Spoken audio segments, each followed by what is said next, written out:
When some people see a beautiful bird or a cat and they think to themselves, oh my God, what a beautiful creation and what an art of nature.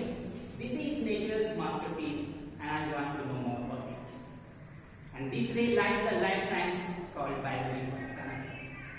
Or when they see the boiling sun and they think to them, fascinating.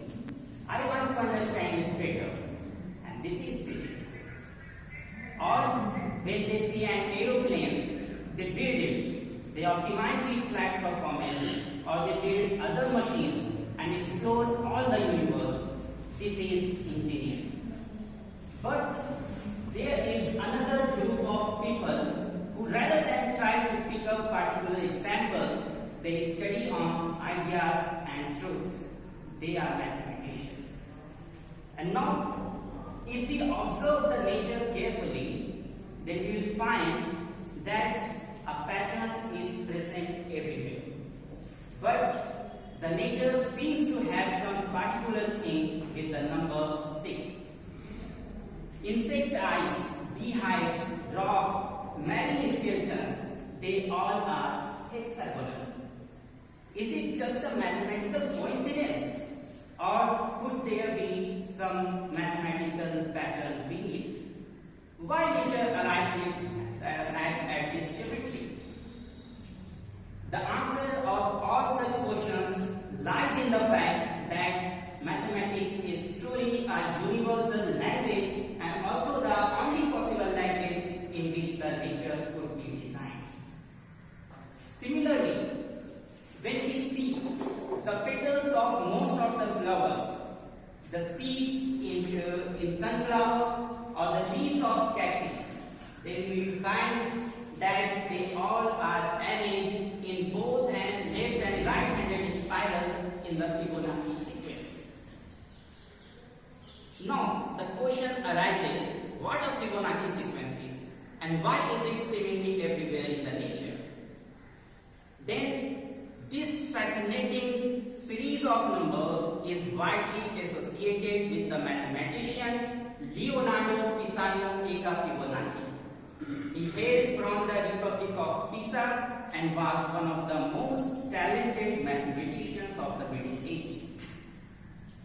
And now the next thing that I have to share with you today is the golden ratio.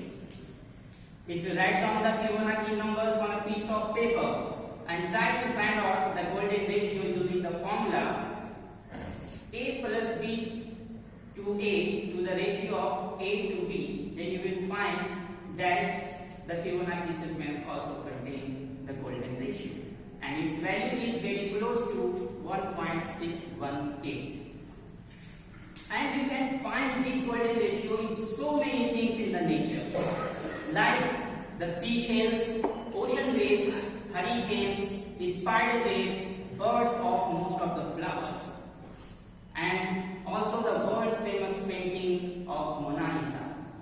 All of these contain the golden ratio. And now, as defined by some people, the mathematics is of course numbers. And perhaps the most famous number is the number pi. It was discovered because it represents a geometric property of a circle. We all know that it is the ratio of circumference of a circle to its diameter. And the symbol of pi that we have been using for about more than 300 years was first introduced by William Jones in the year 1706. But the symbol was made famous by the great mathematician Leonard Euler. It was Archimedes who first calculated the value of pi as 3.14. Seeing this value, 3.14, the integral part 3 and the fractional part 14, the great physicist Larry Sharp started celebrating Pi Day on 3rd March. And first time this celebration took place in San Francisco Science Museum. And now we all know that the decimal representation of of the value of pi is non-terminating and also non-equal. And the record of showing and reciting the most number of decimal places of pi was achieved by Rajiv Meena at BIT University, Bangalore on 21st March 2015. He was able to recite 70,000 decimal places of pi, and it took him 10 complete hours. And now pi is just one example of a number, and mathematics is a vast ocean of such numbers, truths and ideas. And at this point, I must mention whatever Galileo Galilei said about mathematics.